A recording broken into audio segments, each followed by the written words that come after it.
So the adoption tax credit, it's a federal tax benefit, and it helps taxpayers reduce their tax liability for the year that they adopt a child. So the credit is based on, qualified adoption expenses and that the taxpayer paid or incurred to adopt an eligible child. And we'll get into what an eligible child means, but qualified adoption expenses, they would include, kind of adoption fees, court costs, attorney's fees, travel expenses, other expenses directly related to the adoption. Your dream is to become a mom. My dream is to help you get there. I'm Rebecca Greenspan, a single mom through domestic adoption and an adoption consultant for over a decade. I'll be your guide, along with other adoption professionals and members of the adoption constellation, walking you step by step down this beautiful and complex path of adopting your baby. When I was going through the adoption process, I had no idea what I was doing, what I needed to know, or more importantly, who to trust. Well, after helping hundreds and hundreds of families grow through the beauty and complexity of adoption, I've learned more than a thing or two, and let me tell you, it's not always rainbows and butterflies. This isn't just another podcast sharing adoption stories, but it's for you if you're genuinely committed to diving in with an open heart, eager to learn everything there is to know about adopting a baby so that you can show up for yourself and your child in the best way possible. This podcast is for you if you're ready to put your newfound knowledge into action. Adoption isn't for the weak of heart, and it certainly isn't done when your baby gets placed in your arms. If that's what you think, I'm afraid you're living in La La Land.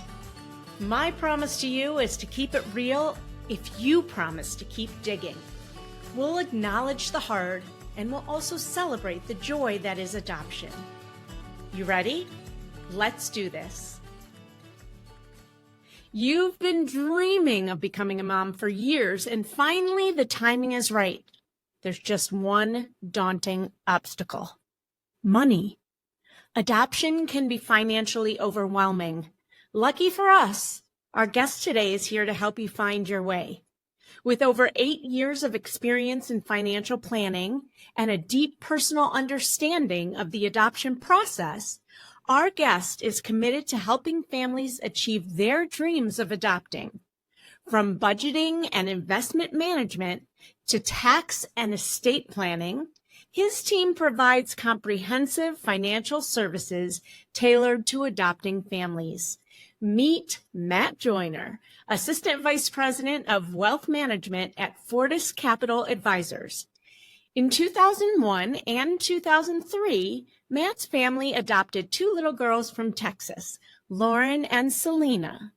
This life-changing experience inspired Matt to create a pioneering financial planning curriculum for families navigating the adoption process. So cool. Matt lives near Portland, Oregon, with his wife, Caroline, enjoying outdoor activities in his spare time and volunteering for the Boy Scouts of America. Matt is also a freelance columnist and is published in the Detroit News, Salem Statesman, and New York Observer. In this episode, Matt will share invaluable insights on how to financially prepare for adoption. Whether you're just considering adoption or already in the process, this episode is packed with practical advice to help you make informed decisions and ensure a secure future for your family. Get your pen and paper ready because you are going to want to take a lot of notes. I can promise you that. Matt, welcome. Let's start with the really personal stuff first because that's the most interesting stuff anyways. Tell me about the adoption of your sisters, or as I call my sisters, sissies. How old were you? What do you remember about that experience? Tell me all of it. Yeah, so the story starts on a sad note, unfortunately, which is my mother actually lost my baby brother right at birth. And this was about in 1998, my youngest brother, Jordan. And at that point, my family knew that we always wanted more siblings and my parents wanted other children. And, we made the decision at that point when they said, hey, there's not an option to have more children, to look at the adoption process. And so there was a family in West Michigan that we had, they were planning to have a baby. We were planning to match with them as the adopting family. And at the delivery room, they actually backed out at the 11th hour, said that they weren't going to go through with the adoption. And so that put us in a really difficult position and was uncomfortable. I was about probably 5 or 6 at the time, so this was in the late 90s. And my family made the decision to continue on with the process. We got paired with another adoption where we were adopting a baby from Texas, and that was my youngest sister, Lauren. This would have been in 2001 when I was just about 8 years old. And I remember meeting Lauren at Flint Bishop Airport, which is where we went to receive her. And they had brought her directly to us from Texas. So they flew directly from San Antonio up to Flint, Michigan, where my family was. And I remember all of us being at the airport together and meeting Lauren for the first time. She was just 6 days old then. So I can remember all the excitement and, holding her for the first time. And I still have pictures from that day, and I could vividly place myself in that moment. So that was 2001. That. Yeah. And I'll hear about the other one in a second, but what I've noticed from the very beginning when you started to tell your story is you kept saying we were adopting, we decided to adopt. So it sounds like your parents really like brought you into the process. Do you remember anything like leading up to their adoption, what your parents said to you? How much did they involve you? They involved us to the point of knowing that that was going to be the direction they were going to go. I was probably about 5 or 6 years old when we started the adoption process, so young enough to kind of have a general sense of what was going on, but not enough to really know the details of everything that was going on, the visits and the meetings with, the people getting interviewed for a home study, all the different things that adopting families go through. I have very little recollection of that. The second adoption, have certainly a lot more recollection of because I was just a little bit older. I would have been about 10 at the time that we adopted Selena in the second adoption. Awesome. And was it the same type of thing? Were you still super excited about it, or were you like, oh, another girl? No. So, we went through the process to complete that adoption. This would have been in 2003. My mother had gone down to Texas to go visit and, meet in person and do that whole thing. My dad was up taking care of us. So we knew kind of what was going on, but we actually took a train down to San Antonio, Texas in 2003 to complete and finalize that adoption. We were there in the courthouse to finalize the adoption and meeting them for the first time. And, that was all really exciting. So I can recall that. And, the other part of it was there was a language barrier. Selena, when we adopted her, would have been 7 or 8 at the time. Okay. So was fairly young and spoke only Spanish. And, as a young kid, we had developed enough working Spanish to be able to have a conversation. But that proved to be, the language barrier was an initial complication for sure. Yeah. And that's so, how did you work? And this is so off the subject of money, but how did she learn English? Like, how long did that take her, and how long did it take? Because that had to have been really hard for her too. Yes. It took a while to really pick it up, but I think, being immersed in it, all the time, I think was probably helpful where, hey, they could learn English that way. But also our neighbor was actually our elementary school Spanish teacher. So that also made it really easy to be able to, for more complicated conversations or things that, would require an interpreter, our neighbor was actually very helpful in that as well. That's awesome. That's awesome.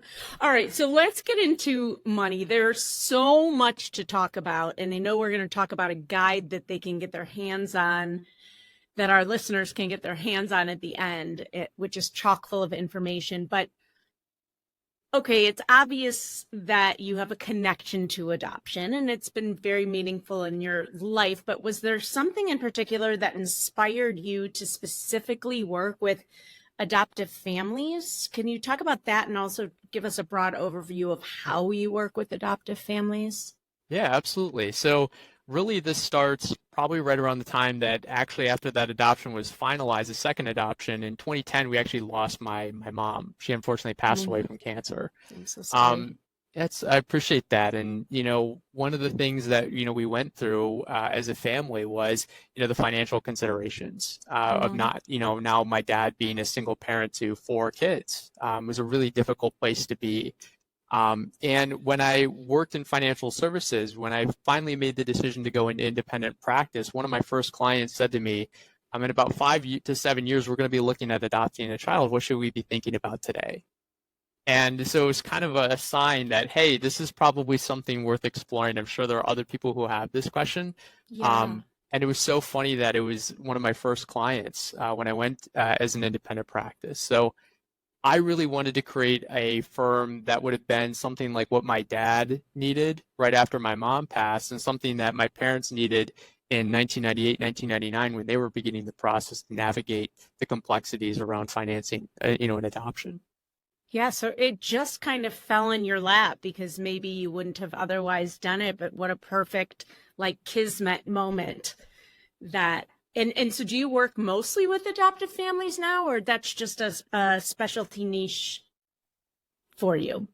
I actually makes up a big, probably the single largest bulk of clients that I work with. So I'd Oh say my probably God. between 30 and 40% of the clients that I work with fall into that category. I've gotten tons of referrals from people who are from adopting families, and it's kind of grown into this, word of mouth practice, as it were. I do a little bit of marketing around it, but most of the way that clients find me is by referrals and things like that. That's excellent. So give me a little bit of an overview of what that looks like when a family comes to you. Are they coming to you because they are going through the adoption journey mostly, or is it just overall, hey, we want to look at our finances and we happen to be adopting in the next couple of years? What do you see most? Yeah, it's a little combination of both. I think, what I get a lot with, one segment of the clients that I work with is people who say, adoption's a goal that I have that's out there in the distance. What should I be doing today to prepare for that? What are the things that I should be thinking about right at this moment that, if we go through with an adoption, that puts us in a good spot to be able to do that, right? And so that's really one part of the clients that I work with. The other part is, where grandparents are stepping in to adopt their grandchildren. I would say that's another component of adoptions that I deal with, where, maybe there's addiction issues with the parents, or there's, some other issues where they can't take care of the kids, where we're stepping Mhm. in to help a retiree now think through, okay, how do we navigate this on your financial plan to, one, get them covered for medical insurance, how to navigate, if one of the parents predeceases the kids, social security complications. There's all these things that kind of flow into that. So that's another segment of the client base that I work with too. Wow, interesting. Um, what are some of the most common financial challenges? First of all, how smart of families to bring that up to you well in advance, because there's so much, because adoptions are so expensive, and usually people don't have just like $60,000 that's liquid to spend. So, what are some of the most common financial challenges adoptive families face, and how can they prepare for them? So I think the first step of knowing that you're ready to do something is acknowledging, hey, this is the goal, right? Knowing that that's the direction you want to go in. I think that's helpful to know from the jump, right? Because if you have more time, money works longer and harder for you. Mm. That's a really nice thing to have as a tailwind, right? Is just enough time. So giving yourself enough time is important. The other challenges that I see are underinsurance. That's another complication I see. So if something happens to both of the parents or they predecease the kids, is there something in place for their care, for their education, to maintain their standard of living? Do they have an estate plan, right? It's not enough that you just have a will or a trust in place, but also making sure that your beneficiaries on your accounts actually reflect that will, because what they'll do is if a parent predeceases, the custodians will go off of how your account beneficiaries are set up, not actually what's in your will or trust. So that's something that needs to be kind of really carefully planned out. So those are common pitfalls that I see from a lot of adopting families, is along the financial planning spectrum. But there's countless other ones too. They're probably even a little bit smaller. Well, I'm glad there are people like you because you've already kind of lost me on some of that insurance stuff. But Before we go further, I saw the cutest little kitten. And if you're watching on YouTube or video, this kitten is so teeny. Is it a baby? She is an elderly lady, a cat that we have. Her name is Miss Piper. She is so cute. She is. She is the office manager here at the home office. Everybody So needs one. that's I've got a right. golden doodle who's my office manager. Yeah. Okay. So we were talking about some of the issues that you can prepare for. And now I would love for you to just kind of walk us through how you work with a family. They come to you. What do you look at first? Especially knowing that they are planning to adopt or they have just started the process and know that they have to come up with this big chunk of money. Yeah, so think of it very much like the home study process, right? There's an Okay. information gathering that you go through. So when I meet with clients, one, there's usually an introduction call where we'll kind of talk through, hey, is this a good fit? Is this something that you're looking for help on? We want to kind of get an assessment of where they're at in their financial planning journey. Once we've kind of gotten to that point and we agree, hey, let's have a conversation about this. Again, it's very similar to applying for a mortgage or going through the home study process on the financial planning side where you want to gather, your mortgage documents. I want to see previous years 1040s. I kind of do a full review of the financial scope of their picture. I want to understand how they're insured, if they have workplace insurance, workplace benefits, 401ks, IRAs, Roth IRAs, everything, financially that we can look at together. And then from there, really I want to get a sense of their goals, right? So we want to understand kind of where do they want to go? Where are they trying to get to? Adoption falls into that, but also we want to think about their other nearer term goals. Do they own a home? Do they want to buy a home? When do they want to retire? All those other considerations that are financial in scale and scope. And then, once we've kind of sat down and, gotten an understanding of that, I come back with, kind of a plan, right? Here's what we're going to do to get you to this goal. Here's how we should invest these assets if your adoption is this far out versus, 20 years out or however much it is, or retirement. We look at all these goals in their totality. I come back with some type of recommendation of how we're going to tackle those together. Yeah, and all these things that you're talking about, you said think of it very much as the home study. And guess what, everybody? You're going to need all those things that Matt looks at for the home study anyways. So starting to gather it now is not a bad idea. In fact, and maybe Matt, you have some ideas.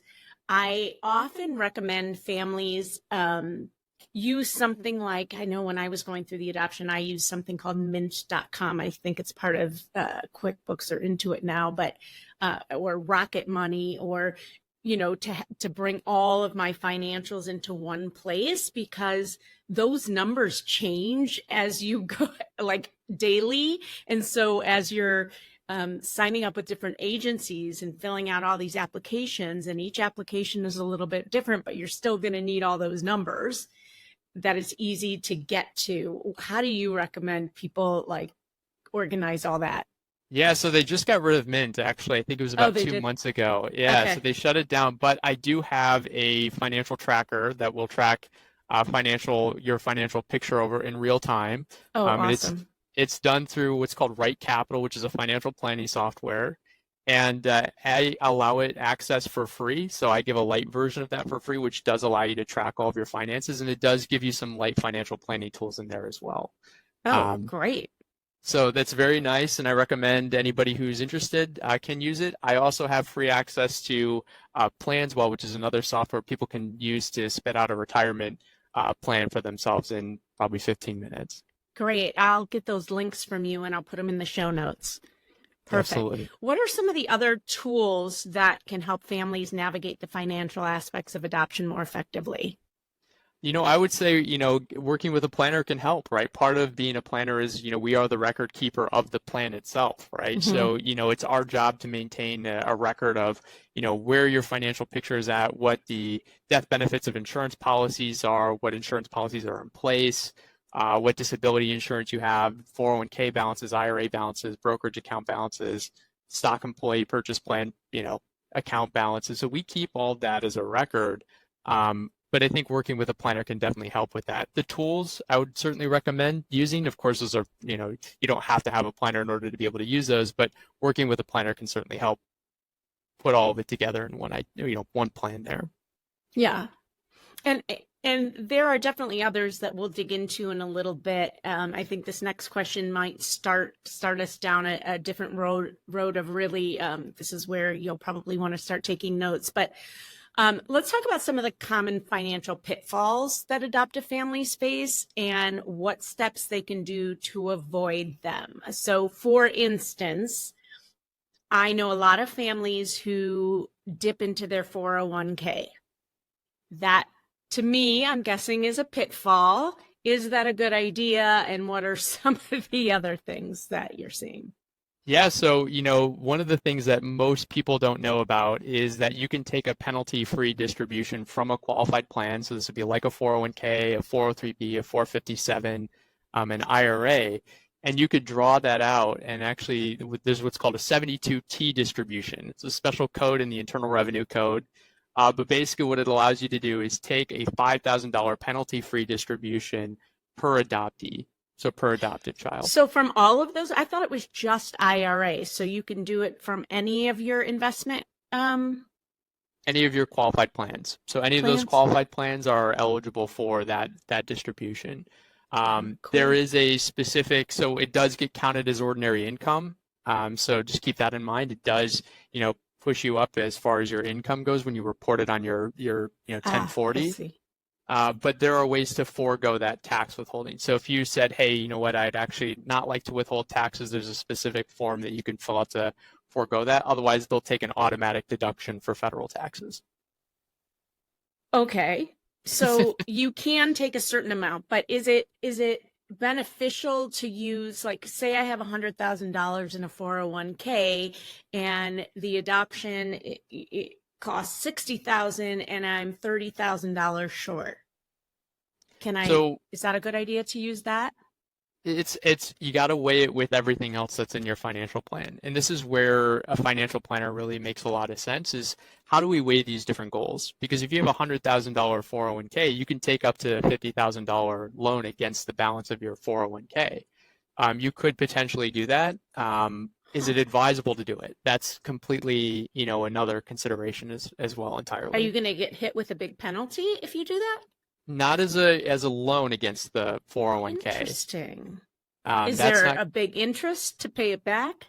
There is an interest that you pay back, but it's deducted out of your paychecks every period. So every pay period that you have, they'll take a specific amount that will go directly back to pay that loan off. And it's done directly through your payroll deductions. Wow, that's interesting. So, I mean, obviously the biggest pitfall is that people don't have it. Right. Is there anything else that you can think of? As far as, that being a major pitfall, there's times when that doesn't make sense, right? So, where it's going to make more sense to try and really save up for the adoption or to ask family for help, right? Mm-hmm. There are gift exemptions for grandparents to give to their children to pay for their grandchildren's adoption if they decide to go that route, that they can utilize the gift exemption of $18,000 a year per parent to contribute to that adoption as well. So there's other strategies that I'll encourage people to look at, as far as funding an adoption or, just asking family members for that type of thing as well. So there are a lot of families who come in and they only make $50,000 or $60,000 a year, and they don't have family that can help them, and they're barely making the income that's, going to help them finance an adoption. Would you tell them don't adopt, or are there ways you think that could make sense? There are so many different adoption grants and loans that exist out there, and it really just depends on, it's not a very satisfying answer, I'll say that. Yeah. It just depends, right? So what is the right case or the right mix for a family that maybe doesn't have a ton of income to be able to expend on an adoption?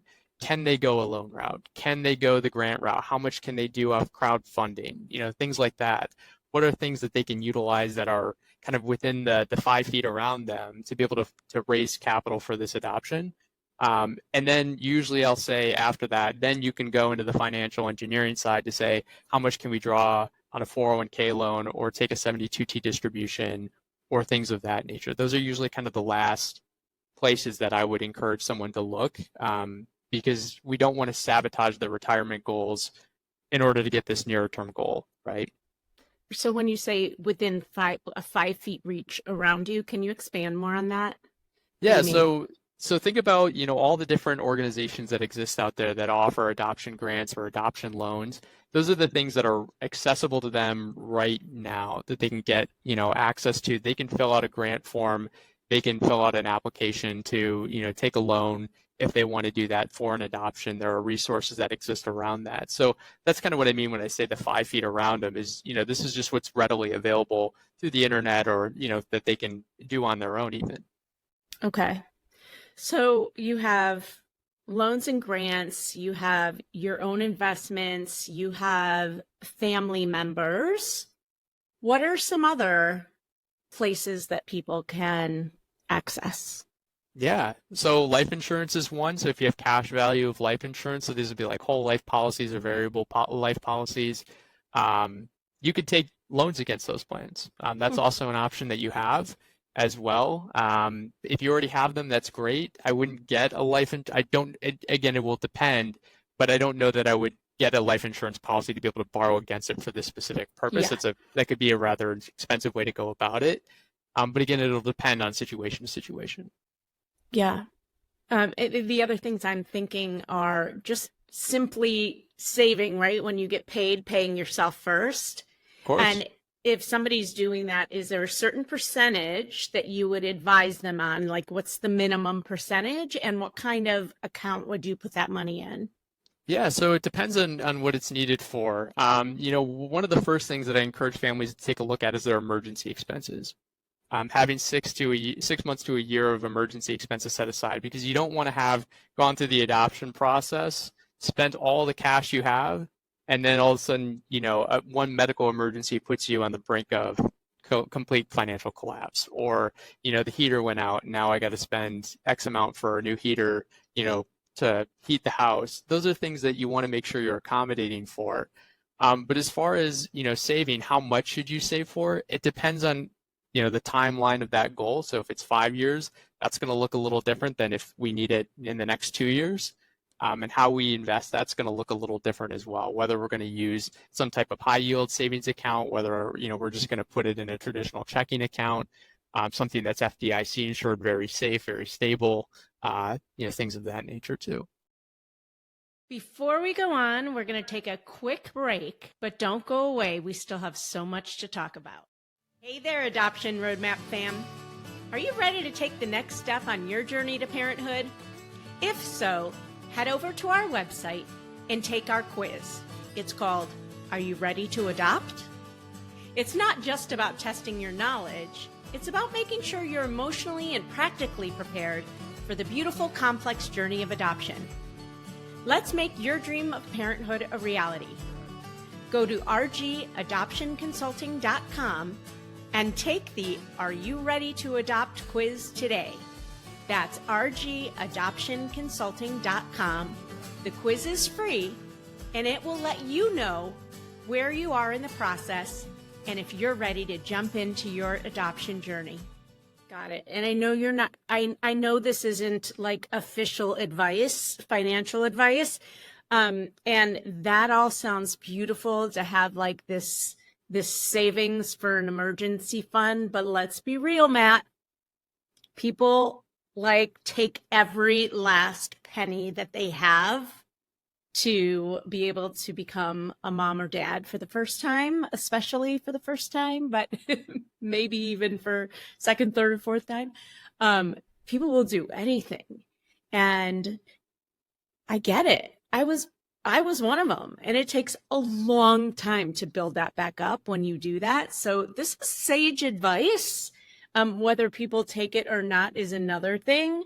But even if you don't take it, having somebody there for you after you adopt is probably a great idea to talk about okay, how can now we rebuild, get that emergency fund set and college funds and all sorts of other things that you'll have to worry about afterwards, which kind of leads me into how can adoptive families balance their immediate costs of adoption with long-term financial goals? You've touched upon that, and investments. Are there any tips of prioritizing? And Yeah, absolutely. So as far as prioritizing, financial planning goals, it's going to be person to person. So if the adoption is the most near-term, consideration that we have to be thinking about, okay, how much is this going to cost? Let's start planning out those adoption expenses. What's that going to look like?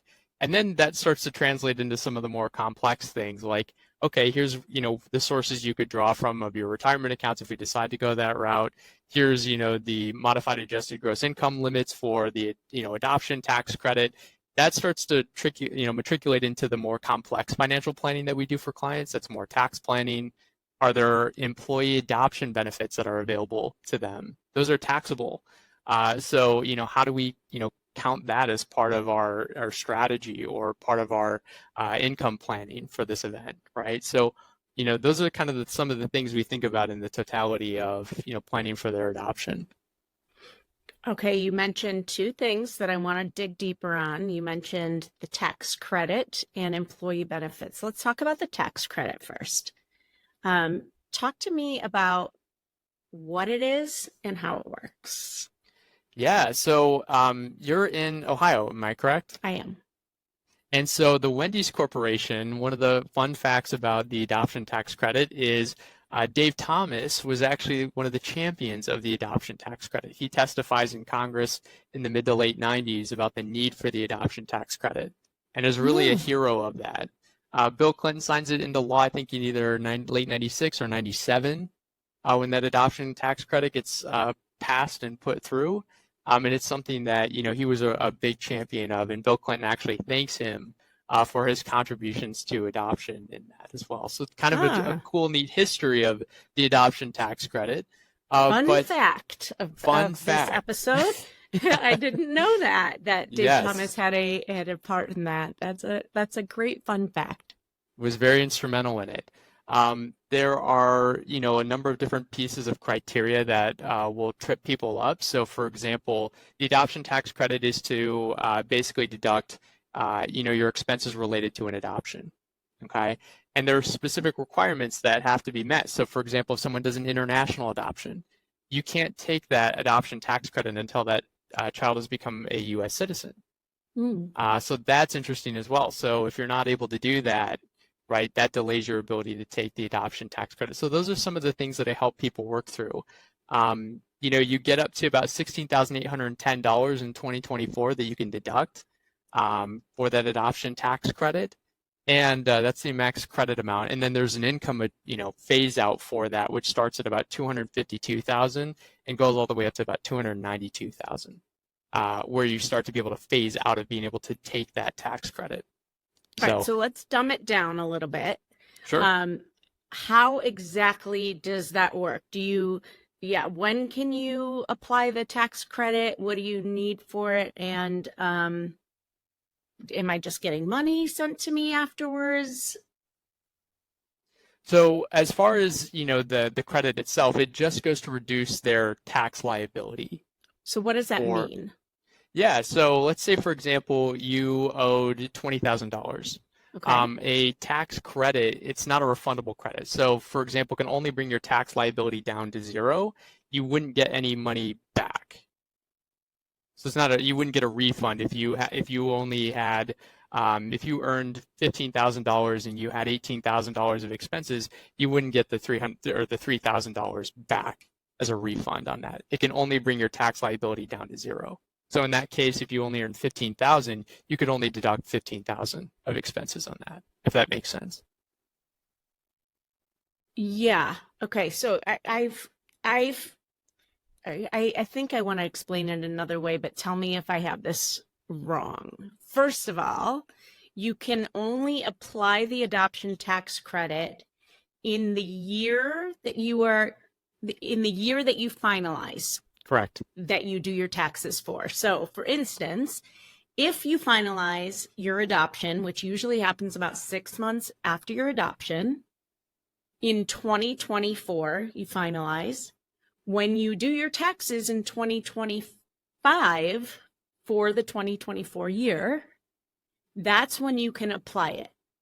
Yes. So I make $50,000 a year, let's say, okay? And that tax credit, I thought it was dependent on how much taxes were taken out of my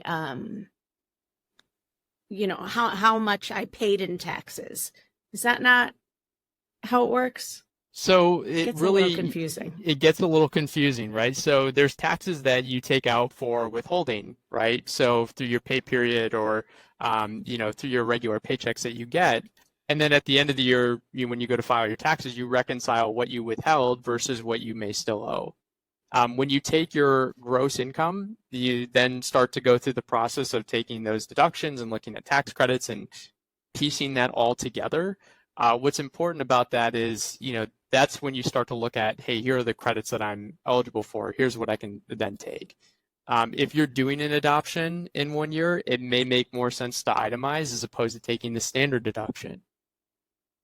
The overarching point of the adoption tax credit will be that in the year that you complete an adoption, it's going to make a lot of sense to sit down with a CPA. And we actually bring in a CPA to help navigate the adoption tax credit and also to help people think through the taxability of their employee benefits that they're getting for an adoption, right? So, we kind of bring all of these resources to bear to help people navigate that when they go to file, to make it easier on them, right? So that they're not having to crunch this into TurboTax and figure out, okay, did I do this right or did I get that correct? Okay, so you mentioned two things there. You mentioned the tax credit and employee benefits. Let's start with the adoption tax credit. Can you give us an overview of what it is and how it works? And what I'll just start with is, I know that you can't apply the adoption tax credit until you do taxes for the year you finalized your adoption, which means finalization usually happens 6 months after you adopt your baby, typically. So if I finalize an adoption in 2024, I'm going to be doing my 2024 taxes in 2025. And that's when I can implement the adoption tax credit, correct? That's correct. Okay, so great. Now give us an overview. So the adoption tax credit, it's a federal tax benefit, and it helps taxpayers reduce their tax liability for the year that they adopt a child. So the credit is based on qualified adoption expenses and that the taxpayer paid or incurred to adopt an eligible child. And we'll get into what an eligible child means, but qualified adoption expenses, they would include, kind of adoption fees, court costs, attorney's fees, travel expenses, other expenses directly related to the adoption. Now, the one important thing to note is that the adoption tax credit is not a refundable credit. So that means it can only reduce your tax liability to zero, and you can carry forward any unused credit for up to 5 years or until it's fully used, whichever comes first. The credit is also subject to income limitations, which we'll kind of get into in a moment, but that starts right around about $252,000 right up to $292,000. Okay, so if I make under $252,000 for the household, right? It's not individual; it's combined. Correct. Then you're eligible for the full tax credit, and then anything above that you start to wean down, and you can get partial tax credit up until you make, what's the threshold? $292,150 to be exact. Okay. And if you make more than that, you don't qualify for any tax credit. Correct. Yep. So it starts phasing out at $252,150. Okay. Okay. And I know it's really nuanced, and there's people who there's accountants who specialize in the adoption tax credit. I think you guys even bring someone in, and I know that there's a couple out there that just do that. Yes. And, keep in mind that the maximum credit amount, at least for 2024, so as of this episode, it's about $16,810 per child. So it's sizable. If you don't end up being able to use all of it in the full year, you can, like I said, extend that out an additional 5 years. It's got to carry over. That's awesome. So you said something about an eligible child. What's that?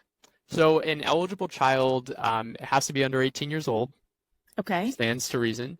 The adoption has to be finalized, so you have to have legally adopted the child, and the adoption is not subject to being reversed or annulled. The adoption cannot be from a step parent unless the child is a special needs child, which is its own level of financial planning as well. Can't have been from a surrogate parent arrangement unless the child is a special needs child, and the child has to be a U.S. citizen, national, or resident. Okay, so that's also important as well. There are some exceptions that apply for international adoption needs of special needs children, but for the conversations that you and I are most likely having day to day, especially for an international adoption, they just have to, again, be a U.S. citizen, national, or resident in order to be able to qualify for that adoption tax credit. Okay. Do you happen to know how special needs is defined? I do not have that. That's a whole Okay. level of planning that we have a group that just does special needs planning. And like I said, I focus more on the adoption side.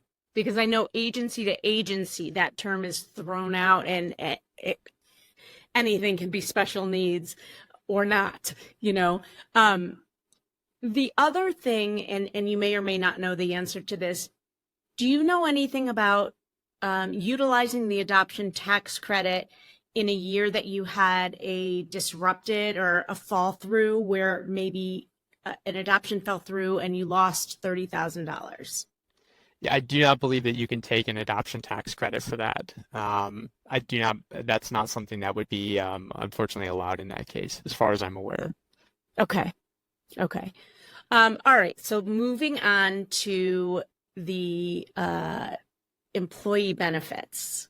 And I know more and more, and Dave Thomas had something to do with this too, I know. And I know the Dave Thomas Foundation used to put out a list every year, I don't know if they still do, of organizations and corporations who have adoption not tax credits, adoption benefits, which I used to look at every year. Now it's a lot. A lot of companies are doing it now, and I don't know if Dave Thomas Foundation still puts that out. They do. They actually still put that out of adoption-friendly places to work. Awesome. They put that out every single year, and they really help spearhead employer adoption assistance programs and really getting that rolled out. There are so many corporations today that have it, so that's one of the first things I encourage people to think about as soon as we know about adoption, is to start looking and saying, okay, what employer benefits are eligible to you that you have through your employer. That's one of the first things we look at. So one thing to note on employer benefits is that they are taxable to the employee.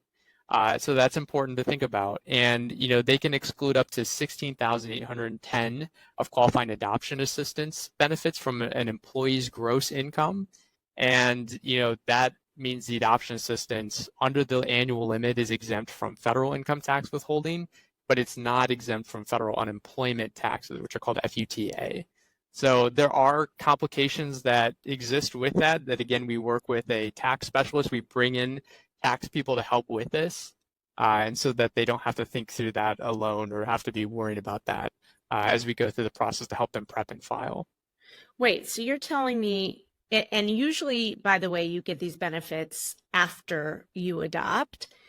So if a company is giving me $10,000 toward my adoption, you're saying that's taxable money?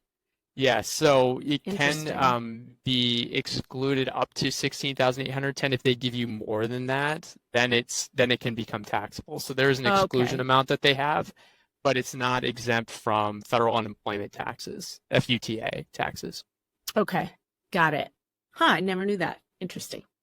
All right, all this stuff, by the way, is so way above my head that hopefully the listeners will understand it more than me, but that's why I have somebody like you. And if my listeners are anything like me, they say, just tell me what to do. Right. I know this exists. I don't know what it means. Just tell me what to do. But it's always good to have a general overview and understand at least the basics so that you can get the help that you need. Okay. Are there any other places that let's talk about military benefits for a second, because I know that's on one of your brochures that I mentioned at the beginning. Mm-hmm. What are there military benefits, and do you know anything about them? So there are some military benefits. You'll have to give me a second to pause and look back at some of my notes Okay, here. sorry. Um, I just saw it on your sheet. Veterans makes up such a small piece of the client base that I work with. Military will reimburse active duty personnel up to $2,000 in expenses per Department of Defense. So I can just mention that. I'll just mention that. One other thing I want to mention, I think if you're active duty military, there are some benefits you can get as well. I believe it's up to $2,000. I don't know exactly how that works, but if you are in the military, you should definitely look into that as well. Is there anything that we missed as far as how families can raise money, get money, save money, borrow money? One of the things that sticks out to me right away is 529 plans. Especially when there's child adoptions, where the children are not infants or babies, where they might be, maybe just a few years old. One of the things that I encourage people to do as soon as they even know that they're planning to either have children or adopt, regardless of their situation, is to open a 529 plan. One of the few things that most people don't know is you can open a 529 plan under your own name and social security number, and then change that beneficiary to the child once the child is either born or adopted. Oh, so okay. So that allows you to start thinking and compounding the growth of a 529 plan for their college education expenses, and begin that process. Especially, like I said, if the child is a little bit older, or is still young but not a newborn or an infant, you've already lost just a few years of the compounding growth. So opening that 529 plan as soon as is a really key thing. Even if you contribute a couple bucks here every single month, it goes a long way. Wow, great. What's the most important piece of advice you would give someone who is just starting their adoption journey? And you just gave a great one. Yeah, absolutely. So the one thing I think is really important is remember why you're doing it. I think that's a really key part of this. And, it will be hard. It will be difficult at times. And, it will stress everybody out at some point or another, because it's not easy. And adoptions are difficult things, and it's not an easy path to go down, but get back to the core of why you're doing it and think about that a lot and come back to that. I'll only plug one book here, which is Man's Search for Meaning by Viktor Frankl. It's a phenomenal book. If you've never read it, I would encourage everybody to read it. And it's about, how to go through tough times, right? Not suffering in vain, because we go back to the why of why we're doing something, why we're going through this. If you struggle through something that's hard and you don't know why you're doing it, that's, you suffer more for that, right? As opposed to knowing your why or your core reason for doing something. And that doesn't apply just to adoption, but I think just anything generally in life. I love that. Thank you so much for that.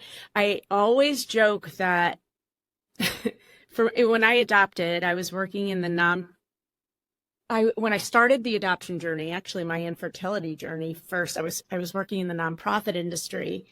And by the time I ended up adopting and spending way less than what adoption is now, but still so much more than I ever thought I could write a check for, I thought to myself, if you really want to buy a Mercedes with cash, you can do it.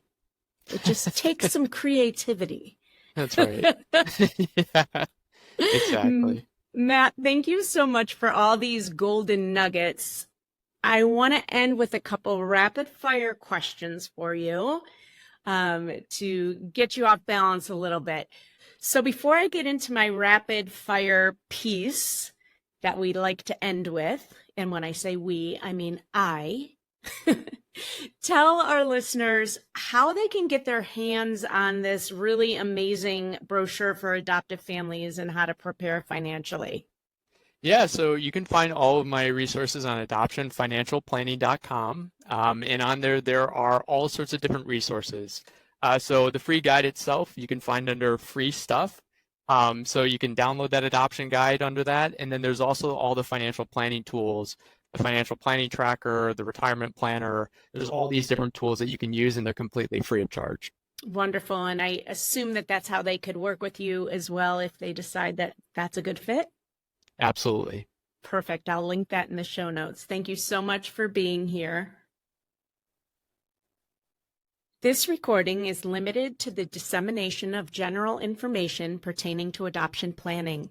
Nothing presented within constitutes specific investment advice, tax or accounting advice, legal, insurance, or regulatory advice, or an offer to sell or solicitation of an offer to buy any security. While reasonable efforts were used to obtain information from sources believed to be reliable, Fortis Capital Advisors, LLC makes no representation that the information or opinions contained in these materials are accurate, reliable, or complete. All information and opinions contained in this presentation are subject to change without notice. Investment advice is offered through Fortis Capital Advisors, LLC, 7301 Mission Road, Suite 326, Prairie Village, Kansas, 66208. Fortis Capital Advisors, LLC is an investment advisor registered with the Securities and Exchange Commission, SEC. Additional information about Fortis Capital Advisors, LLC is available on the SEC's website at www.advisorinfo.sec.gov. Fortis Capital Advisors, LLC mainly provides investment advice to individual investors and businesses. Who is one person or one organization that has had a big impact on you as it relates to adoption? As it relates to adoption, Yeah. I would say probably Dave Thomas. Dave Thomas is the hero of adoption in a way that I think not a lot of people give tons of recognition for. And, the adoption tax credit is something that I help clients navigate throughout the year, which, largely could not have happened had he not championed it. So I'll give that as my answer as probably the most profound impact on my adoption experience and the adoption experience of my clients. Terrific. What's one lesson your job has taught you that you think everyone should learn at some point in their life? It doesn't have to be adoption related. What's one lesson your job has taught you that you think everyone should learn at some point in their life? Know thyself, I would say, is a big part of what we do, and what I do as a investment advisor is helping people think through why they believe certain things or why they think certain things. We always joke that an investment advisor is 10% investments and it's 90% advising. And that's a pretty good summation of what we do.